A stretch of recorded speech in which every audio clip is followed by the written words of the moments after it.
Hello, I want to welcome each and every of you to the maiden edition of Teens Reality TV Show.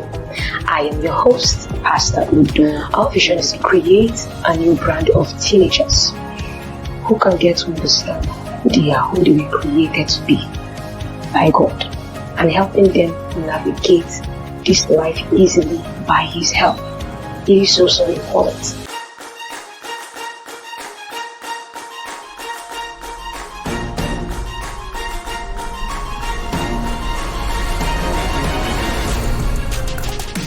Hello.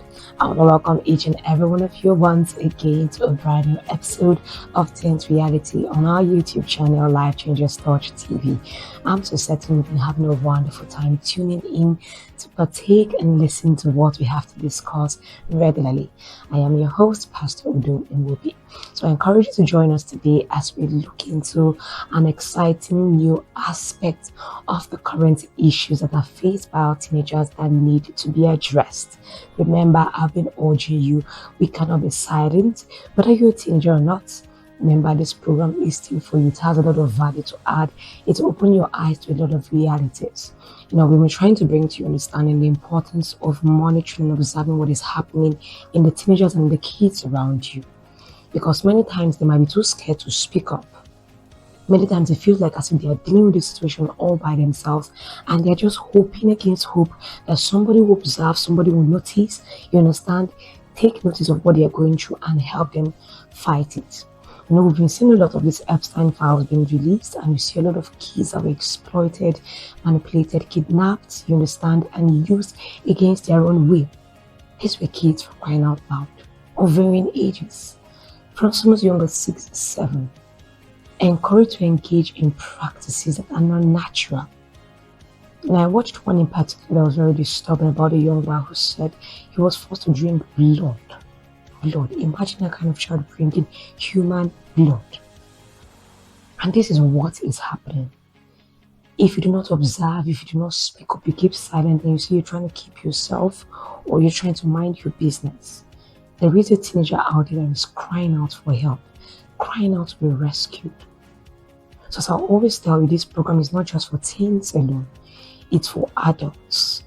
It's for parents, those who are aspiring to be parents. It's for teachers, it's for guardians. It's for the general public, to bring everyone to a general awareness of what is going on.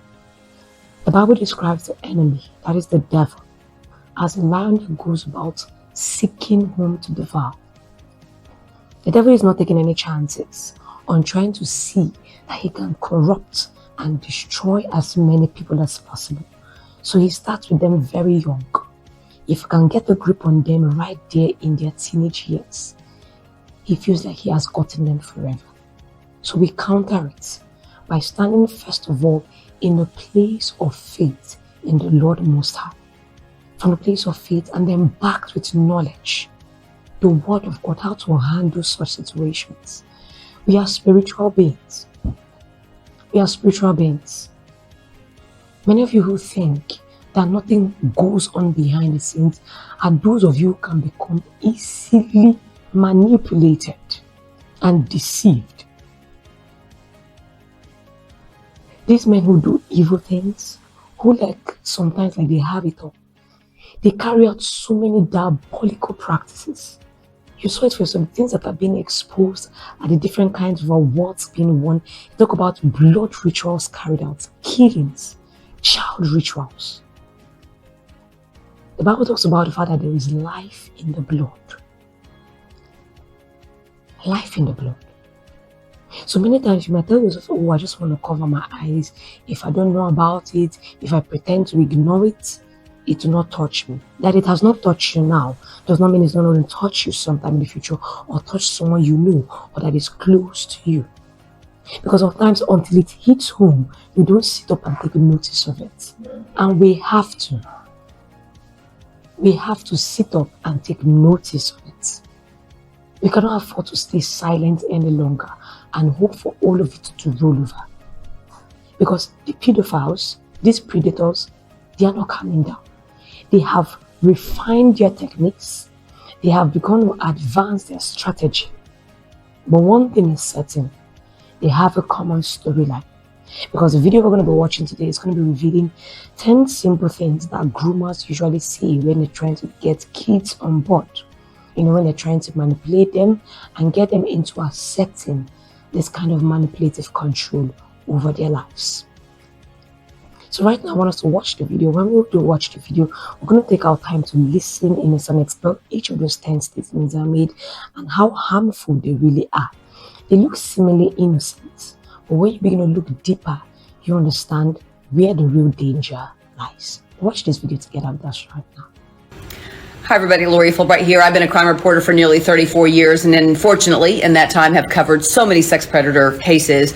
And I see the same kinds of phrases being used over and over by these people who are grooming children to do things that they should not be doing, right? To groom them, to coerce them, to eventually get them to do these things. So here's the top 10 things that I see that groomers say over and over to these kids. It starts with, you're so special and you're so unique.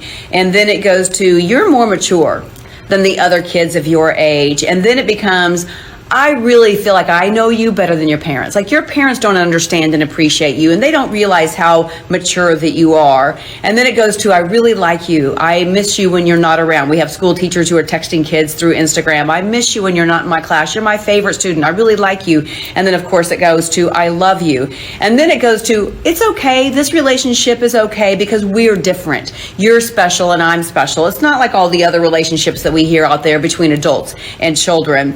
And then it becomes, I really want to teach you things. I really want to show you things. I could really teach you and show you things. And not just for me, but it would help you someday when you're married or when you have your own boyfriend or when you've moved on from this relationship. And then it becomes pictures, right? Please send me a picture of this. I'll send you a picture of this. It's just for us. It's just private. So that's when it's moving into some kind of an action. After that, it becomes, you'll get in trouble. If anybody finds out about this situation, this relationship, you'll be the one who gets in trouble. And then it becomes, you will disrupt lives. Your family will be mad at you. The DHS will take your siblings away. It'll break up your family, but you'll be the one who's responsible for all of that. So I see this, we start with this affection and this grooming of you're so special and unique and mature and no one understands but you and me. And that's when it becomes to, let's do this, let's share this, and let's teach each other this. And I want you to become this. And that's when we progress, obviously, from the pictures, obviously, as we've seen a lot of times, in-person meetings, sexual contact, and things like that. And the way that they keep them from telling oftentimes is not necessarily by threats, I'm going to kill you or your family. That's not what we see. What we see is blaming the victim. You'll be the one who's in trouble. It'll be your fault that I went to prison. Do you want that on your conscience? It'll be your fault that your siblings are taken away. It'll be your fault that your mom's mad, that the family's been disrupted. So it's that kind of thing that really keeps kids quiet longer. So if we can talk to kids about these things that the groomers, predators say, then maybe they are better prepared for that. And we give them answers, right? If someone starts saying these, anytime a teacher, a coach, a preacher, anybody, youth pastor is messaging you offline, right, where people don't know about it. I'm not talking to you at school, but I'm messaging on Instagram around the corner, if that's a red flag. And then when they start having these conversations, kids need to know this is a script. Be safe out there. All right, welcome back. You saw it for yourself. 10 common phrases listed. When you look at the first 5, because we're going to be looking at each of them one by one, the first 5 to 6, they seem like innocuous, like no special meaning, no kind of dangerous meaning attributed to it. But you must understand who it is this conversation is taking place with. If this conversation is taking place with a family member, that's a nuclear family member, someone that they're used to, they're close to, it will be understandable, you get. But now when there is a kind of third party that you never expect to be engaging your kids in conversation, you need to be careful. And one way you can do it is by understanding what these common phrases are, letting your teenager know how these phrases can be used in conversations with them, so that when they say it, they can spot the red flag and avoid the kind of conversations that will lead them to becoming prey to these predators online. So I want us to look at the very first phrase that these groomers say to kids when they want to get them to do things they ought not to do. Number 1, it says, you're so special, you're so unique. When a parent is saying this to a kid, it sounds wonderful. It sounds wonderful, especially when a kid brought home a grade that is not so excellent, you understand, you didn't score very well, and yet the parents are trying to like lift up the kids' spirit and like, don't worry, you're special, you're unique. You might not be so good in math or English, but I see that you have strengths in arts, music, geography, and stuff like that, you know. So the parents are saying this to their kids to help them feel better about themselves. In that kind of scenario, these words right here are necessary to make their kids feel valued. And it's very important for those of you at home who have not been saying these words to your children, your teenagers regularly. Please start using it so that when they begin to hear it from strangers, it doesn't feel like as if they are being valued and appreciated for the very first time. Some of you have never let your children know that they are special to you, that you see them.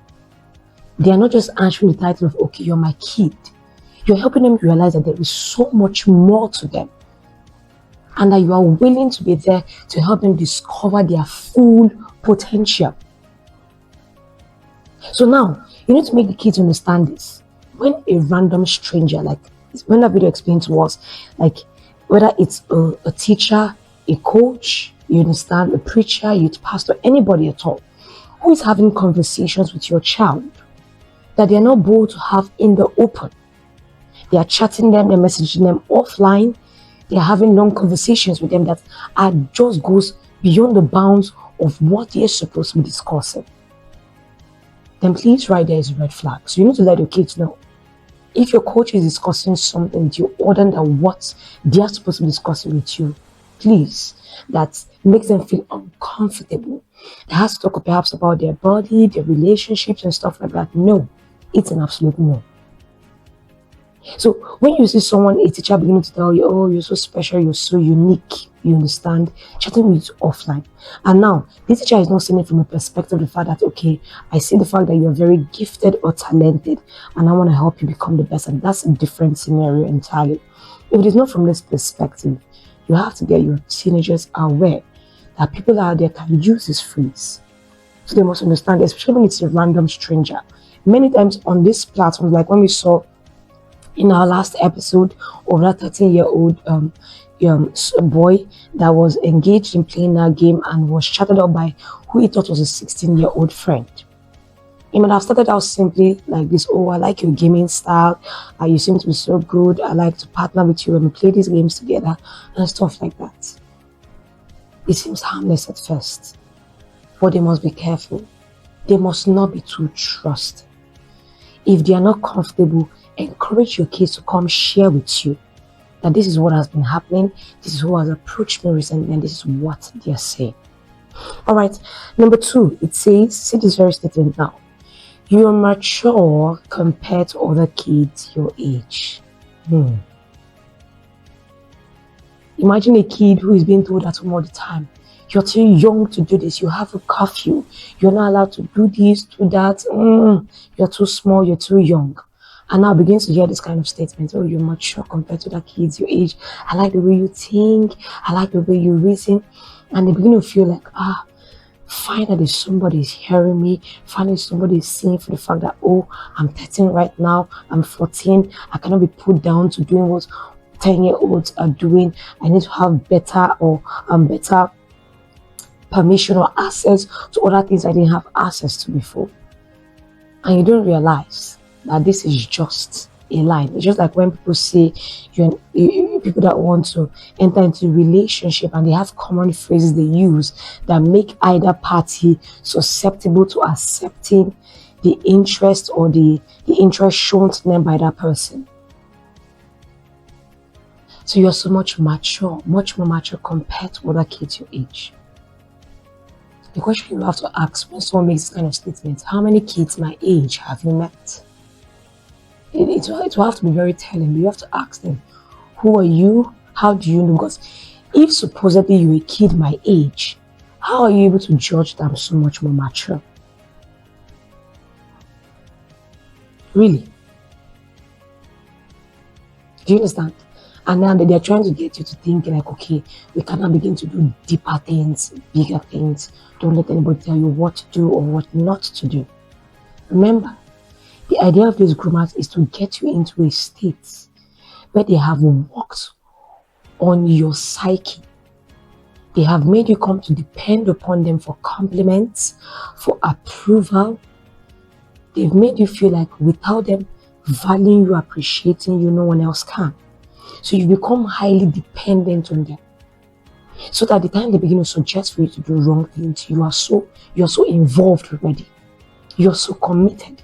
Because right there, this person has shown themselves to be like your friends, people you can trust. So parents or teenagers watching this, you need to be careful. You need to be careful. Another thing they always say to you is, I feel like your parents don't really understand you. I understand you so much better. Where do they know you from? How long have they known you that they can confidently say to you, I understand you so much better? Someone you've known for only 2 days, 2 weeks, compared to parents who have raised you for 13 years, 15 years. And then someone begins to tell you boldly, I know you so much better. Please, that is a red flag right there. The moment someone makes that kind of statement to you, please end all conversations. Especially when it's someone you've never met before. And it's a different thing when it's someone you just met, to be a new student who comes to class. You understand? And for some reason, you're the one who turns out to be the person's seat partner or someone who's sitting close to them. And you guys begin to hang out. And it seems you guys have similar interests. Such statements can come out when that person is trying to compare with other friends they had in their previous school or previous home addresses and stuff like that. But when it's from a random stranger making this kind of comments, please just cut off. Report it to your parents immediately, report it to an adult around you and let them know that yes, this is kind of conversation this person is trying to have with me. Because they're trying to lure you into a trap, making you feel like you cannot open up to them, because this statement makes them get to the point you begin to share sensitive information. It's at this point that sometimes you begin to see some people sharing, oh, this is what my parents do, this is what my siblings do, this is where they work, this is how much they make. That's if you're privy to that kind of information. And you begin to reveal all sorts of information because now you feel like this person understands me, so they can like resonate with what it is that I'm going through. And that's a lie. Please, they do not understand you better than your parents. And many of them are not willing to chat you up for 1 year before they make their move. So I can assure you, someone who has even known you for a space of 1 year cannot have known you better than your parents. Yes, sometimes parents may not be all the while open or observant about what is happening to you, but truth be told, they have spent a longer period of time with you than that stranger you are chatting with online. Number 4, remember now that they are progressing, they're trying to make you more dependent on this relationship they're building with you through this chat platform. And they get to this point, I really like you, I miss you when you're not around. Perhaps you have to go to school and they tell you, oh, I've been waiting for you all day online. When someone tells you I've been waiting for you all day online, he raises a red flag. Don't you go to school also? Especially if they've introduced themselves already to you as somebody who was within your age grade. Someone around that age grade of yours is supposed to be in school at the same time you're in school. So when they begin to tell you, oh, I've been waiting to chat with you all day, doesn't mean they were not focusing in class. They were thinking only about it. That's a red flag right there. And you don't want to be the reason why someone is distracted in school. I don't think that's what you would want. So they're going to tell you, I miss you when you're not around. This is especially telling. They're trying to let you know that they are getting to the point where they want to actually physically meet you one day. They are no longer going to be at the point where they'll be content just to chat with you or have a conversation with you through the phone screens. They want to get all up there with you. So you need to be careful. You need to be very, very, very careful. All right, before we continue, we're going to take a quick break right here now, and we will continue when we return. Remember, this is Teens Reality, and reach out to us using the number +234 813 929 2709, or send an email to teensreality@lifechangerstorage.org. Do stay tuned.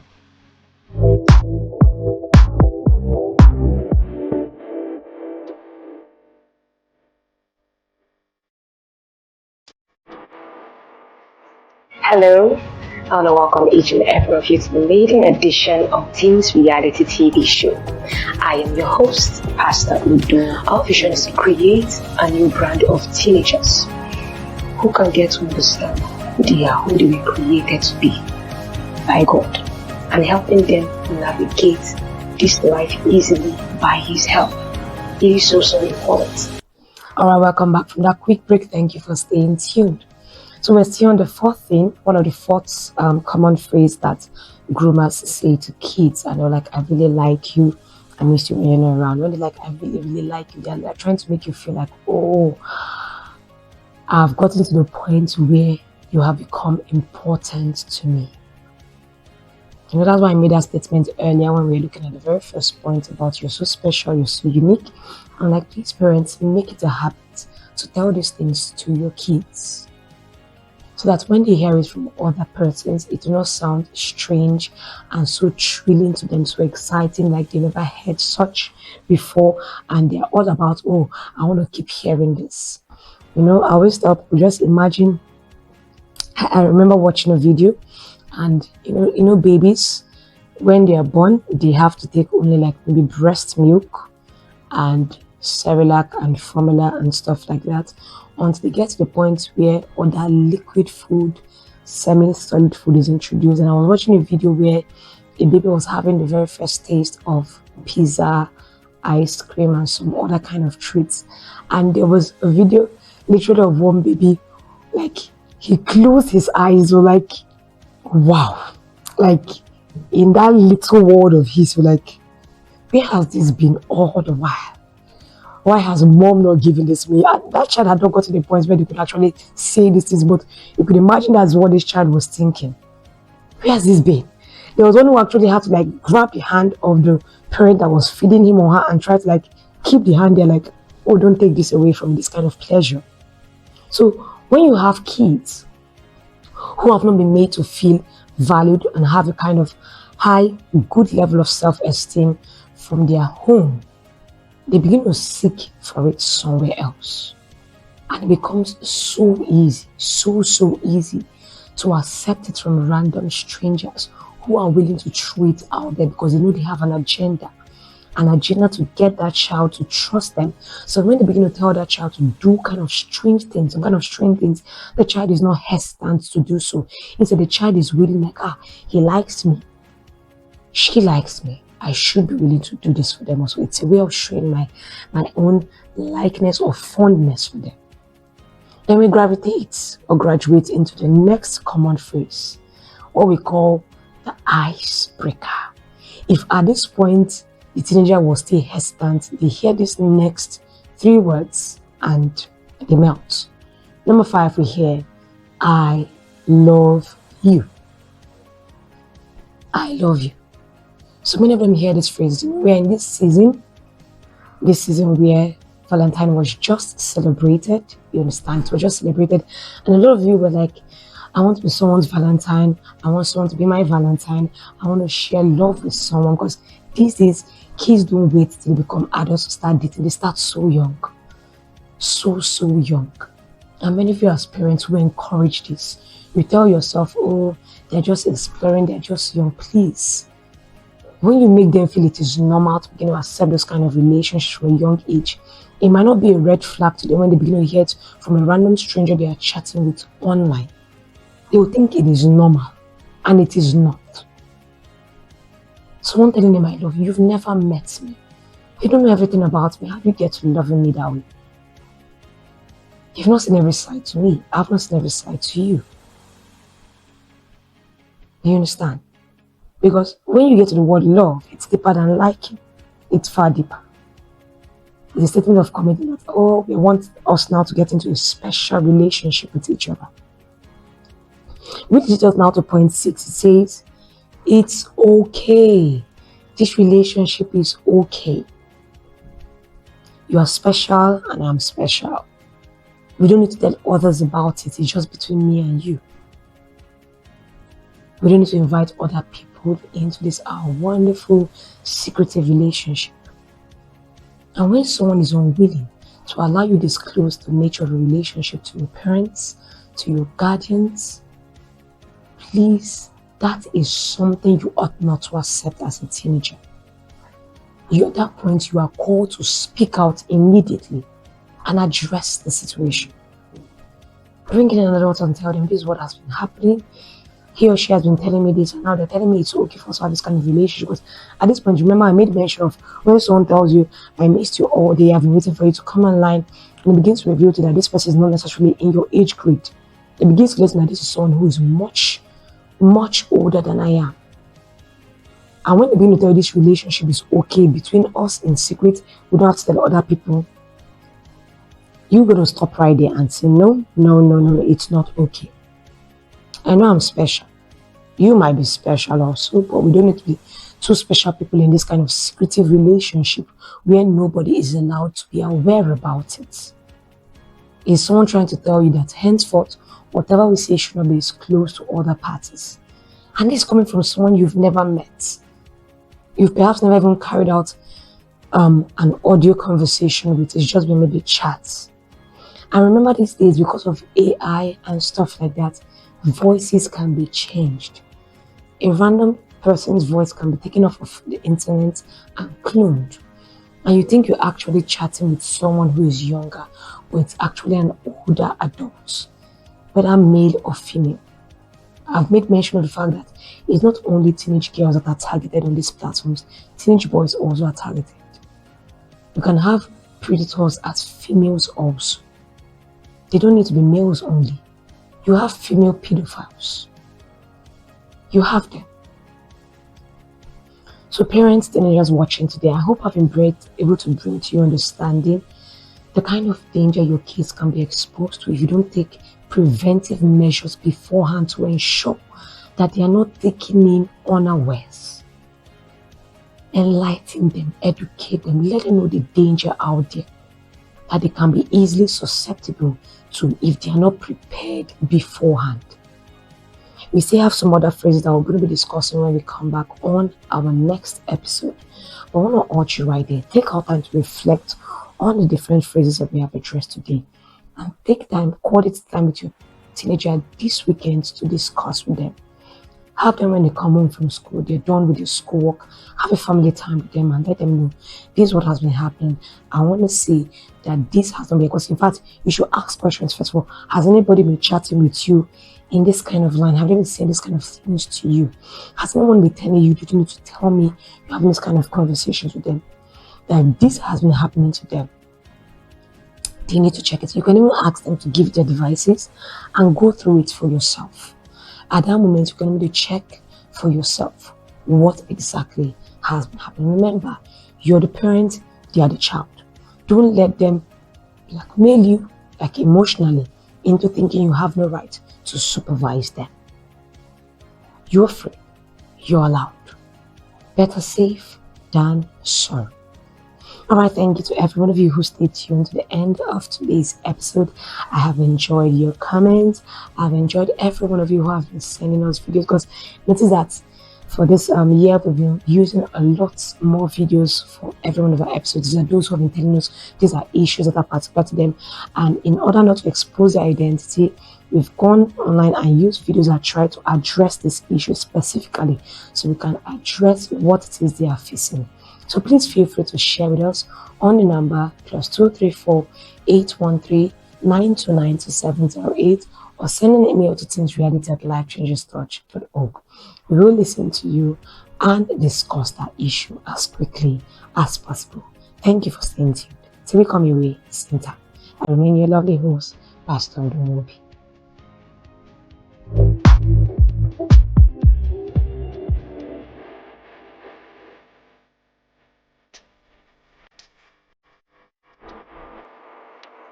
Hello, I want to welcome each and every one of you to the maiden edition of Teens Reality TV show.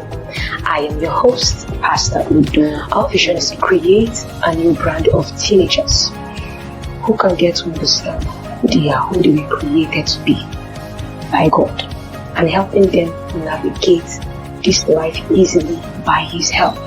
It is so important